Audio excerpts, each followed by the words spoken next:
کلام مقدس ہمیں سکھاتا ہے کہ جو کوئی یہ کہتا ہے کہ میں اس میں قائم ہوں تو چاہیے کہ یہ بھی اسی طرح چلے جس طرح وہ چلتا ہے۔ خدا چاہتا ہے کہ ہم بھی مسیح کی مانند بنے، ٹو بی لائک کرائسٹ، اس کے روح کو اپنی زندگی میں دعوت دیں and let his spirit lead us. یسایہ نبی کی معرفت یسوع کے بارے میں یوں لکھا ہے کہ خداوند کی روح اس پر ٹھہرے گی، حکمت اور خرد کی روح، مصلحت اور قدرت کی روح، معرفت اور خداوند کے خوف کی روح۔ وی سی کہ یہ روح کی تاثیریں اور کیریکٹرسٹکس یسوع کی پوری جسمانی زندگی میں موجود تھی۔ جب ہم مسیح میں قائم ہو جاتے ہیں اور اس کے روح کو حاصل کرتے ہیں تو یہ روحانی تاثیریں ہماری بھی زندگی میں کام کرتی ہیں۔ ہم روح القدس کے تابع چلتے ہیں جس طرح مسیح خود اپنی زندگی میں روح کے تابع چلتے تھے۔ وزڈم، انسانوں سے متعلقہ حکمت کی وضاحت ایک ایسی خوبی کے طور پر کی جا سکتی ہے جو کسی انسان کو مشکل حالات میں بہتر چناؤ کر کے صحیح راستے پہ چلانے کے قابل بناتی ہے۔ یسوع کے پیروکار کے لیے حکمت خدا میں زندگی گزارنے کا ہنر ہے۔ ہر طبقہ اس بات سے واقف ہے کہ زندگی گزارنے کا ایک طریقہ حکامت نادانی بھی ہے، اور یہ راستہ ہماری زندگی کو برباد کرتا ہے اور ہمارے دنوں کو حکامت سے بھرتا ہے۔ ہم ہمیشہ دوسروں سے حکمت حاصل کرتے ہیں۔ بہت دفعہ ہم یہ جاننے کے لیے کہ زندگی کیسے چلاتے ہیں مختلف جگہوں پہ بھی جاتے ہیں۔ آپ کو خیال رکھنا ہے کہ آپ کو کیسے جینا ہے۔ آپ کو احمق کی طرح نہیں بلکہ عقل مند کی طرح اپنی زندگی گزارنی ہے۔ ہر موقع کا فائدہ اٹھانا ہے کیونکہ دن ہنوز برے ہیں۔ جب ہم خدا کے ساتھ چلتے ہیں تو ہمارے اندر حکمت پروان چڑھتے ہیں۔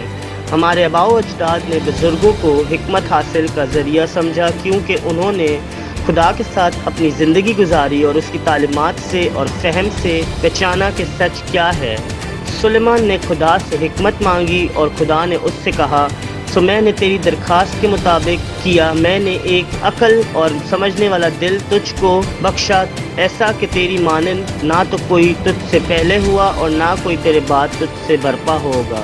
دو گھر بنانے والے، بس جو کوئی میری یہ باتیں سنتا اور ان پر عمل کرتا ہے وہ اس عقل مند آدمی کی مانند ٹھہرے گا جس نے چٹان پر اپنا گھر بنایا اور اس میں برسا اور پانی چڑھا اور آندھی چلی اور اس گھر پر ٹکریں لگی لیکن نہ وہ گرا کیونکہ اس کی بنیاد چٹان پر تھی۔ اور جو کوئی میری یہ باتیں سنتا ہے اور ان پر عمل نہیں کرتا وہ اس بیوقوف آدمی کی مانند ٹھہرے گا جس نے اپنا گھر ریت پر بنایا اور میں برسا اور پانی چڑھا اور آندھیاں چلی اور اس کے گھر کو صدمہ پہنچایا اور وہ گر گیا اور بالکل برباد ہو گیا۔ جو حکمت حاصل کرتا ہے اپنی جان کو عزیز رکھتا ہے، جو فہم کی محاصرت کرتا ہے فائدہ اٹھائے گا۔ انڈرسٹینڈنگ، زندگی میں ہر انسان بہت سی مشکلات سے گزرتا ہے، جیسا کہ اگر کسی کو کینسر کا مرض ہو جاتا ہے تو ہم اس کی بیماری کا علاج تو نہیں کر سکتے، مگر اسے یہ حوصلہ دے سکتے ہیں کہ یہ بھی خداوند کا کوئی منصوبہ ہے جسے ہمیں بھی سمجھنا ہے اور دوسروں کو بھی سمجھانا ہے۔ اعمال اس کا 14 باب 21 سے 22 آیات میں بھی لکھا ہوا ہے، اور وہ اس شہر میں خوشخبری سنا کر اور بہت سے شاگرد کر کے لسترا اور ایکنیم اور انطاکیہ کو واپس آئے اور شاگردوں کے دلوں کو مضبوط کر کے اور یہ نصیحت دیتے تھے کہ ایمان پر قائم رہو، اور کہتے تھے ضرور ہے کہ ہم بہت مصیبتیں سہ کر خداوند کی بادشاہی میں داخل ہوں۔ خداوند کی بادشاہی میں جانے سے پہلے ہمیں بہت سی مشکلات سے گزرنا پڑتا ہے۔ یہ راستہ بہت کٹن ہے۔ خداوند کی روح ہمیں سمجھاتی ہے کہ یہ ساری مشکلات ہمیں خداوند کی طرف لے کے جاتی ہے۔ یہ ہماری زندگی کا اصل گفٹ ہے۔ خداوند کے منصوبوں کو ہمیں سمجھنا ہے اور اس کے مطابق اپنی زندگی بسر کرنی ہے۔ کاؤنسل، کیا اس زندگی کے فیصلے لیتے ہوئے آپ الجھن کا شکار ہوتے ہیں؟ کیا آپ پریشان رہتے ہیں کہ میرا فیصلہ کہیں میرے لیے مشکل تو کھڑی نہیں کر دے گا؟ ہمارا ایک غلط فیصلہ ہماری بنیادوں کو ہلا دیتا ہے۔ اسی طرح صحیح فیصلہ راہوں کو ہموار بھی کرتا ہے۔ ہم مسیحی جانتے ہیں اور کلام مقدس ہمیں سکھاتا ہے کہ ہمارا ہر قدم اور لیا گیا فیصلہ خداوند کے نام کے جلال کے لیے ہونا چاہیے۔ یعنی اس بلاہٹ کے سفر میں ہمارا صحیح فیصلہ لینا بہت ضروری ہے۔ وہ خدا جو ہمیں کبھی تنہا نہیں چھوڑتا اور اپنے وعدے کے مطابق پاک روح کو اندیلتا ہے، اور وہ پاک روح ہمیں نیا کرتا ہے، اور وہ پاک روح اپنے اس تحفے کو ہم پہ کھولتا ہے، ہمیں وہ تحفہ دیتا ہے۔ خدا کا کلام کہتا ہے کہ تحفے تو طرح طرح کے ہیں۔ اسی طرح اگر آپ اپنی زندگی میں فیصلے لینے سے پریشان ہیں اور نہیں جانتے کہ جو ارد گرد آپ کے پاس لوگ ہیں وہ آپ کی بہتری کے لیے ہیں یا آپ کو نیچا دکھانے کے لیے ہیں، تو جان لیں کہ خداوند جو ابو ٹائم لائن ہے، وہ جو سب دلوں کے حال کو جانتا ہے، اس کا روح آپ کو صحیح لوگوں کی پہچان کرانا جانتا ہے۔ اس کے روح کو اپنے اندر وہ لے لیں تاکہ وہ روح آپ کا ہاتھ تھام کے آپ کو صحیح طریقے سے چیزیں دکھا کر صحیح سیڑھی پر چلنا سکھائے اور ان دروازوں تک لے کے جائے جہاں بہت سی روحیں آپ کا انتظار کرتی ہیں۔ آپ کا لیا گیا ہر قدم، آپ کا لیا گیا ہر فیصلہ آپ کی اور آپ کے ساتھ جتنی جڑی ہوئی زندگیاں ہیں ان کے لیے بہت ضروری ہے۔ تو خداوند کے روح کو زیادہ سے زیادہ اپنے اندر لیتے جائیں تاکہ یہ روح آپ کی رہنمائی کرتا رہے۔ Fortitude. آج دنیا میں مسیحیت کے پیروکار سب سے زیادہ اس لیے ہیں کہ رسولوں کو مسیحیت کی تعلیم عام کرنے میں کسی بھی مشکل کا سامنا نہیں کرنا پڑا۔ ہم جانتے ہیں رسولوں کا سفر آسان ہرگز نہیں تھا، مگر ان کے پاس وہ مددگار تھا جسے یسوع نے ان کے لیے بھیجا، یعنی روح القدس، جو ان میں مصائب کو برداشت کرنے کی ہمت پیدا کرتا تھا اور ان میں صبر و تحمل پیدا کرتا تھا، اور وہ دکھوں اور تکلیفوں میں بھی اپنا کام مستقل مزاجی سے کرتے تھے۔ خدا کے روح کی نعمتوں میں سے ایک خاص نعمت جسے ہم صبر اور تحمل اور برداشت کی نعمت کے طور پر جانتے ہیں، زندگی کے نشیب و فراز میں، مشکلوں میں، ہماری کمزوریوں میں ہمیں آگے بڑھنے میں مدد دیتی ہے۔ جب ہم یہ نعمت حاصل کر لیتے ہیں تو مشکلوں کو دیکھ کر گھبراتے نہیں بلکہ ڈٹ کر ان کا مقابلہ کرتے ہیں۔ یہ نعمت ہمارے ذہنوں کو مستحکم کرتی ہے، ہمیں مضبوط کرتی ہے اور دلیری دیتی ہے۔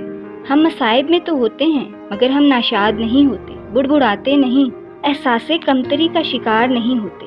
روح القدس جب ہمیں صبر کی نعمت دیتا ہے تو وہ نعمت ہماری مستقل مزاجی کو بڑھاتی ہے، صحیح وقت پر صحیح فیصلے کرنے میں ہماری مدد کرتی ہے، ہماری زندگیوں میں شادمانی آ جاتی ہے۔ جب خدا کے روح کی یہ برکت ہم پر ٹھہر جاتی ہے تو ہم آزمائشوں کو اور مصیبتوں کے پہاڑوں کو دیکھ کر کمزور نہیں پڑتے بلکہ ہمت، حوصلے، دلیری اور صبر و تحمل سے آگے بڑھتے جاتے ہیں۔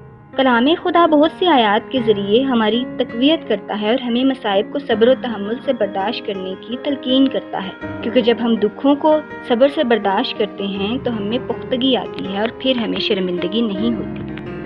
Knowledge.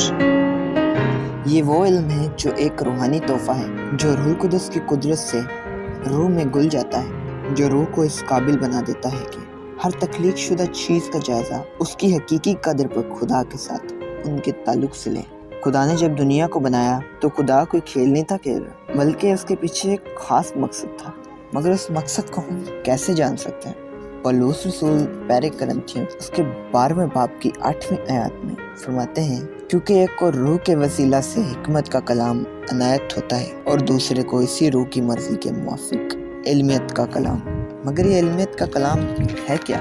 علمیت کا کلام ایک ایسا تحفہ ہے جو روح القدس ہمیں بخشتا ہے کہ ہم خدا کی نظر سے دیکھ سکیں کہ خدا ہم سے کیا چاہتا ہے، اور یہ ہمیں اجازت دیتا ہے کہ ہم اپنے روزمرہ کی زندگی کو خدا کے کلام کے ساتھ متعلق کر سکیں۔ خدا کا مقصد کیا ہے؟ خدا نے ہمیں اس لیے پیدا کیا کہ ہماری زندگی سے اس کی لامحدود قدر، عظمت اور خوبصورتی نظر آئے۔ خدا نے ہمیں اس لیے بنایا کہ ہم اس کی حمد و ستائش کریں۔ ہم علمیت کا کلام کیسے حاصل کر سکتے ہیں؟ پولس رسول پہلے کرنتھیوں اس کے 2 باب 14ویں آیت سے لے کر اس کی 16ویں آیت میں فرماتے ہیں، مگر نفسانی آدمی خدا کے روح کی باتیں قبول نہیں کرتا کیونکہ وہ اس کے نزدیک بے وقوفی کی باتیں ہیں، اور نہ وہ انہیں سمجھ سکتا ہے کیونکہ وہ روحانی طور پر پرکھی جاتی ہیں۔ لیکن روحانی شخص سب باتوں کو پرکھ لیتا ہے، مگر خود کسی سے پرکھا نہیں جاتا۔ خداوند کی عقل کو کس نے جانا کہ اس کو تعلیم دے سکے؟ مگر ہم میں مسیح کی عقل ہے۔ پولس رسول فرماتے ہیں کہ اگر ہم روحانی ہیں، سچے مسیحی ہیں، تو علمیت کا کلام ہمیں تحفے میں ملتا ہے، ہمیں مسیح کی عقل ملتی ہے۔ ہمیں مسیحی ہوتے ہوئے اپنی زندگی کے سارے فیصلے خدا پر چھوڑ دینے چاہیے تاکہ روح القدس ہماری رہنمائی کرے۔ پائٹی۔ روح القدس ہماری زندگیوں میں یہ خواہش پیدا کرتا ہے کہ ہم خدا کی پورے دل سے عبادت اور خدمت کر سکیں۔ ہم اپنی رضامندی اور محبت سے خدا کا ادب اور عقیدت کرتے ہیں، جس نے ہمیں یہ حق بخشا ہے کہ ہم اسے ابا کہہ سکیں۔ جب کوئی بادشاہ یا کوئی حکمران اپنے لوگوں کے لیے کچھ کرتا ہے تو وہ ان پر لازم کرتا ہے کہ وہ اسے پوجیں، اسے سجدہ کریں۔ But in this case he does not demand us. ہم میں وہ خود خواہش پیدا ہوتی ہے روح القدس کے وسیلہ سے کہ ہم اسے محبت کر سکیں، اس سے باتیں کر سکیں، اس کے ساتھ اپنا وقت گزار سکیں اور اس کی حکموں پر اپنی زندگی گزار سکیں۔ یسوع کی زمینی زندگی میں ہمیشہ خدا کی حضوری اور اس کی مرضی کو جاننے کی اہمیت کا اظہار نظر آتا ہے۔ یسوع فرماتا ہے کہ میری مرضی نہیں بلکہ تیری ہی مرضی پوری ہو۔ جب پاک روح ہماری زندگی میں کام کرتا ہے تو ہم اپنے احساسات اور مرضی کے مطابق نہیں بلکہ پختہ ایمان، حلیمی اور اس کی مرضی کے مطابق ہر کام کرتے ہیں، اور ہم مشکل مرحلوں کے باوجود اس کی حضوری میں اپنی زندگی بسر کرتے ہیں۔ ہم عقیدت اور محبت کے ساتھ وہ ہر کام کرتے ہیں جو خدا کی نظر میں درست ہے۔ ہم اپنے پڑوسیوں سے اور عزیزوں سے اور بہتر طرح محبت کر پاتے ہیں اور خدا کے ساتھ اپنا رشتہ پھر سے مضبوط کر لیتے ہیں۔ روح القدس کی یہ تاثیر جو ہماری زندگی میں کام کرتی ہے، ہم میں یہ خواہش پیدا کرتی ہے کہ ہم خدا کے ساتھ اور زیادہ اپنا وقت گزاریں، اس کے سجدے میں رہیں اور اپنی زندگی اس کے تابع کر دیں۔ Fear of the Lord۔ کیا آپ کو کسی چیز کا خوف ہے؟ We all have different kinds of fear، پر بہت کم لوگ ہیں جو خدا کا خوف رکھتے ہوں۔